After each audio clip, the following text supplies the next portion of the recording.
Hi friends, welcome to news pocket. మన దేశ విపక్ష నేత రాహుల్ గాంధీ నిజంగా ఈ దేశం కోసమే పనిచేస్తూ ఉన్నారా, లేకపోతే విదేశీ నెరేటివ్ను మన దేశంలో ప్రచారం చేయడానికి ఒక ప్రతినిధిగా ఉన్నారో అర్థం కావడం లేదు.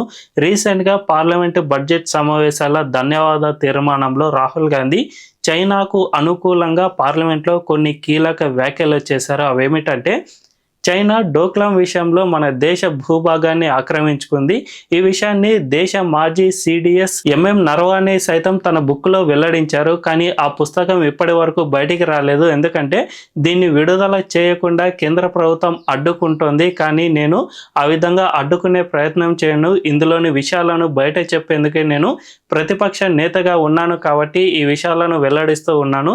చైనా మన దేశ భూభాగాన్ని ఆక్రమించుకున్నా కూడా బీజేపీ ప్రభుత్వం ఏమీ చేయడం లేదు, కనీసం దీన్ని రికగ్నైజ్ సైతం చేయడం లేదు అనే విధంగా రాహుల్ గాంధీ పార్లమెంట్లో కీలక ప్రకటన చేశారు. దీన్ని బట్టి చూసుకుంటే రాహుల్ గాంధీ చెప్పినట్టు నిజంగానే చైనా మన భూభాగాన్ని ఆక్రమించుకుందా అనే ఒక దేశ విపక్ష నేత కాబట్టి అలాంటి భూభాగాలు ఎక్కడ ఉన్నాయో ఆ ప్రాంతాలను పరిశీలన ఎందుకు చేయలేదు, అంతేకాకుండా ఆ పుస్తకంలో నిజంగా అటువంటి వ్యాఖ్యలు ఉన్నాయా, రాహుల్ గాంధీ ఎవరి కోసం ఇలాంటి వ్యాఖ్యలను చేశారు అనే విషయాలను మనం ఈ వీడియోలో తెలుసుకుందాం. అంతకంటే ముందు ఈ వీడియోను లాస్ట్ వరకు చూడండి. ఇందులోని కంటెంట్ కనుక మీకు నచ్చినట్లయితే ఖచ్చితంగా మా ఛానల్ను సబ్స్క్రైబ్ చేసుకుని బెల్ ఐకాన్ క్లిక్ చేయడం అస్సలు మర్చిపోద్దు. నిజానికి రాహుల్ గాంధీ ఆర్మీ మాజీ చీఫ్ ఎంఎం నరవానేకు సంబంధించిన ఒక పుస్తకాన్ని ఆయన కోట్ చేశారు. నిజానికి ఈ పుస్తకం ఏదైతే ఉందో దీన్ని అమెరికాకు సంబంధించిన ది కారవాన్ అనే పత్రిక ఒక ఆర్టికల్ రాసింది. అందులోని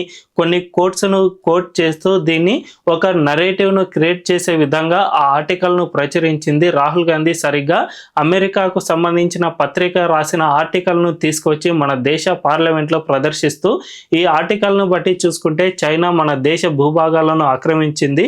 దీన్ని ఆర్మీ మాజీ చీఫే చెప్పారు కాబట్టి ఖచ్చితంగా ఇందులో నిజం ఉంటుంది. కేంద్ర ప్రభుత్వం ఈ విషయాన్ని ఎందుకు దాచుతోంది అనే విధంగా ఆయన వ్యాఖ్యానించారు. అయితే ఈ విదేశీ పత్రికల నెరేటివ్ అనేది ఇదేమీ కొత్త కాదు. గతంలో రఫేల్ కానీ అదానీ హిండెన్బర్గ్ విషయం కానీ ఇవన్నీ కూడా సరిగ్గా మన దేశంలో పార్లమెంట్ సమావేశాలు స్టార్ట్ కావడానికి ఒక రోజు ముందే ప్రచురితం అయ్యాయి. అంటే ఖచ్చితంగా ఇవి డీప్ స్టేట్కు అనుబంధంగా రాసుకొచ్చిన ఆర్టికల్స్ అనే చెప్పుకోవచ్చు. మన దేశాన్ని ముఖ్యంగా కేంద్రంలోని మోదీ ప్రభుత్వాన్ని టోపల్ చేయడానికి ఇలాంటి ఆర్టికల్స్ను రాశారు.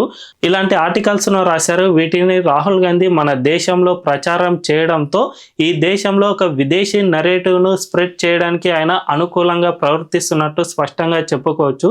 ముఖ్యంగా గతంలో తీసుకొచ్చిన రఫేల్ డీల్ను సైతం ఆయన ఎందుకు విమర్శించారు అంటే, రఫేల్ డీల్లో మన దేశం ఫ్రాన్స్తో కుదుర్చుకున్న ఒప్పందంలో కొన్ని రహస్య సమాచారాన్ని బయటికి తీసుకువచ్చే విధంగా రాహుల్ గాంధీ ఇటువంటి వ్యాఖ్యలు చేశారు. ఈ విధంగా రహస్య సమాచారం కనుక బయటికి వస్తే ఈ రఫేల్ యుద్ధ విమానాలకు ఇలాంటి మిసైళ్లను అమర్చేందుకు అవకాశం ఉంది. వీటికి ట్యాకిల్ చేయడానికి మన చైనా కానీ లేదంటే పాకిస్తాన్ కానీ ఇలాంటి దేశాలు ఏ విధంగా తమ ఆయుధ సంపత్తిని పెంపొందించుకోవాలి అనే విధంగా అవి ప్రయత్నం చేస్తూ ఉంటాయి.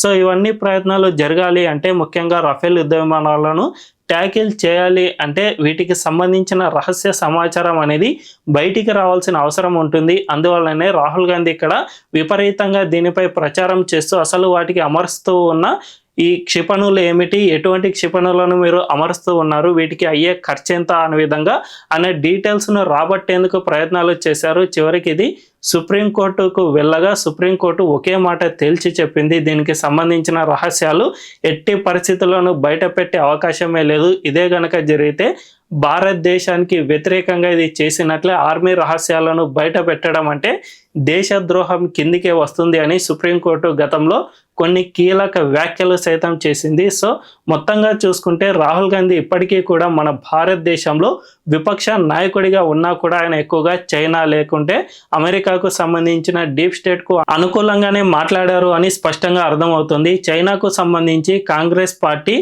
చైనా కమ్యూనిస్టు పార్టీతో 2008లో ఒక రహస్య ఒప్పందాన్ని కుదుర్చుకుంది. ఈ ఒప్పందంలో భాగంగా కమ్యూనిస్టు పార్టీ నుంచి రాజీవ్ గాంధీ ఫౌండేషన్కు కోట్ల రూపాయలు నిధులు అందాయి. తద్వారా కమ్యూనిస్టు పార్టీ మన దేశంలో చాలా వాణిజ్య ఒప్పందాలను సైతం ప్రభావితం చేసే విధంగా ఈ డబ్బులను వెదజల్లిందనే చెప్పుకోవచ్చు. ఈ డబ్బులన్నీ కూడా రాహుల్ గాంధీ ఫ్యామిలీకి వెళ్ళడంతో వీళ్ళంతా ఇక్కడ బాగానే ఉన్నారు. కానీ మన దేశాన్ని నాశనం చేసేందుకు వీళ్ళు ప్రయత్నాలు చేశారు. ముఖ్యంగా చైనాకు సంబంధించిన వస్తువులపై భారత్లో మార్కెట్లు అన్నిటినీ తెరిచారు. తద్వారా చైనాలోని చీప్ వస్తువులన్నీ కూడా మన దేశంలోకి వచ్చి చేరాయి. వాటికి ఎటువంటి నాణ్యత అనేది ఉండదు కాబట్టి చాలా తక్కువ ధరకే వచ్చి అందుతూ ఉన్నాయి. తద్వారా మన దేశంలో చిన్న చిన్న కుటీర పరిశ్రమలు అన్నీ కూడా నాశనం అయిపోయే దశకు చేరుకున్నాయి. ఈ పంత 2006 నుంచే స్టార్ట్ అయింది. అప్పటి నుంచే మన దేశంలో అప్పట్లో చైనా బజార్లు అంటూ లేదంటే టప్పర్ వేర్లు అంటూ ఇలా చీప్ వస్తువులన్నీ వచ్చి చేరడంతో ఈ దేశంలో చిన్న చిన్న కుటీర పరిశ్రమలు పూర్తిగా కుదేలైపోయాయి. అవన్నీ కూడా మూత పడిపోయే స్థాయికి చేరుకున్నాయి. ఇంతగా మన దేశాన్ని నాశనం చేయడానికి కాంగ్రెస్ పార్టీనే ప్రధాన కారణం. ఇక భూభాగాలను ఆక్రమించుకోవడం విషయానికి వస్తే నెహ్రూ హయాంలోనే ఇజ్రాయెల్కు 2 ఎక్కువగా ఉన్న భూభాగాన్ని అక్సై చిన్ రూపంలో చైనాకు ఇచ్చివేశాడు. ఆ తర్వాత ప్రతిపక్ష నాయకులు దీన్ని ప్రశ్నించినా కూడా నెహ్రూ దానిపై అపహాస్యం చేసే విధంగా మాట్లాడారు. అక్కడ చిన్న గడ్డిపోచ కూడా మొలవదు.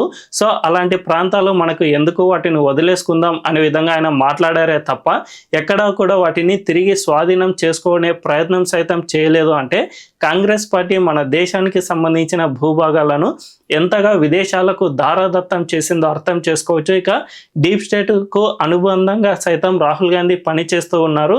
ఆ డీప్ స్టేట్ తీసుకువచ్చే కొన్ని నరేటివ్లను ఈ దేశంలో స్ప్రెడ్ చేయడం ద్వారా మోదీ ప్రభుత్వాన్ని గద్దె దింపితే తద్వారా అమెరికాకు సంబంధించిన ఉత్పత్తులన్నీ కూడా మన భారతదేశంలో చాలా స్వేచ్ఛగా అమలు చేసుకోవచ్చు అనే విధంగా ఈ డీప్ స్టేట్ పని చేస్తుంది. తద్వారా రాహుల్ గాంధీ వల్ల మన దేశం ఎంతగా నష్టపోతుందో అర్థం చేసుకోవచ్చు. దీన్ని అడ్డుకోవాల్సిన బాధ్యత మనందరిపై ఉందని చెప్పుకోవాలి.